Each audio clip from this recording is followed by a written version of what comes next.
Sa iba pang balita, ilang palayan sa Mangaldan, Pangasinan ang mistulang lawa dahil sa nararanasang pag-ulan. Silipin sa report.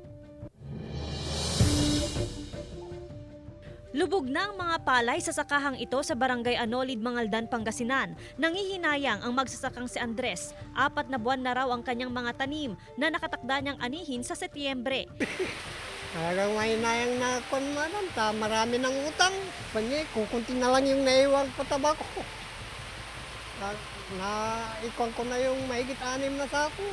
Dobleng pagkalugi raw ito lalo't ngayon lamang sana makababawi ang mga magsasaka matapos ang naranasang mahabang epekto ng El Nino.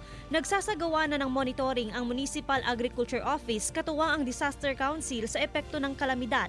Ay kinagaganda sa mga farmers po natin, sa yung mga upland, kailangan din nila ang tubig para din na sila magpatubig gagamit ng water pump saka gasolina. Pero doon sa mga mababang lugar, mga lulaying po natin na talagang tinatamnan ng palay, apektado sila kasi medyo tumaas po ang volume ng tubig kasi from upstream. Sa Bangged Abra, labis din ang panghihinayang ng ilang magsasaka matapos mabaha ang kanilang palayan at anurin ang mga katatanim lamang na punla dahil sa masamang panahon.